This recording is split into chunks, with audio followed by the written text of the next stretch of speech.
pour sortir de ma digression, moi je voulais faire un bouquin face à Zemmour pour lui parler de tous les sujets dont il ne parle pas. Nolo n'était jamais qu'un deuxième choix, un pis-aller, et c'est bien révélé pour ce qu'il est, parce que je rappelle que j'ai fait un bouquin avec Nolo, alors il a dit contre moi, où je l'ai dominé intégralement, ce qui lui a été reproché. Vous écrivez même des livres avec Alain Soral. Contre Alain Soral. Oui, mais avec.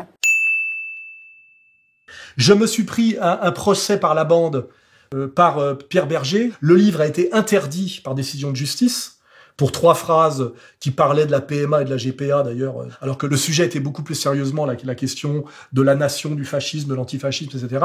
Je rappelle que Nolo m'a lâché en plein tribunal et a pris parti pour Pierre Berger contre moi, donc il s'est comporté comme un dégueulasse pour ne pas être co-condamné avec moi. Hein, et donc maintenant il sert de faire-valoir intellectuel à Cyril Hanouna. Eric Nolot.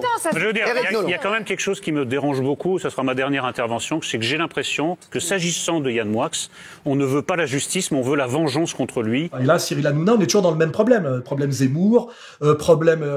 On voit qu'on a un commissaire politique pour chaque secteur en France. Hein. Il y a celui qui s'occupe de la médecine à la télé, là, comment il s'appelle lui ? Mercredi soir, le docteur Michel Simès et son assistante Géniane Walker auscultent les personnalités. À 20 ans, il n'y avait rien ? À 20 ans, il y avait rien. Pas de poil plus bien. Simès, qui était pourtant un mâle blanc de plus de 50 ans, mais lui, au lieu de sauter, il a été promu. Donc, à mon avis, comme d'ailleurs me le faisait comprendre Bigard récemment quand je l'ai croisé, et c'est pas juste mâle blanc de plus de 50 ans qui doit dégager. Hein. Je le répète, droit dans mes bottes et droit face à la c'est le mâle goy de plus de 50 ans qui doit dégager. N'est-ce pas, Thierry Ardisson ? Vous avez été viré, vous êtes parti. Écoutez, on m'a proposé la moitié de ce que j'avais.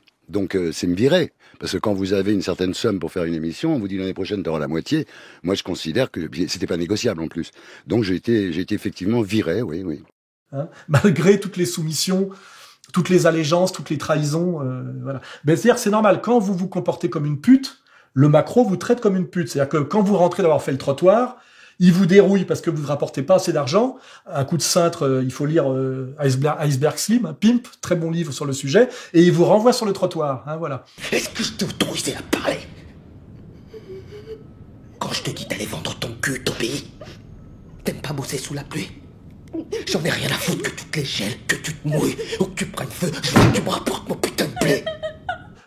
Et ça, c'est le côté dégueulasse de l'époque. C'est cette communauté qui nous dirige, ne met en place que des retournés, des traîtres, des ventres mous, des bouffons. Et ça détruit toutes, comment dirais-je, les élites françaises et ça provoque des anti-élites. Et c'est ça le vrai problème de fond sur le plan culturel. Et Nolo incarne parfaitement ça.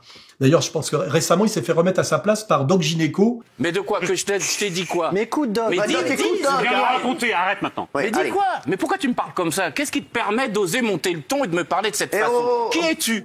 Qui lui a justement demandé d'où il parlait lui et pour qui il se prenait. Hein, voilà. Et je serais pas mécontent qu'à un moment donné, Doc Gynéco, qui est pas le pire hein, de tous, remette même physiquement à sa place Éric Nolot. Il le mérite, hein, parce qu'à un moment donné, il va falloir sortir la machine à baffe. Hein.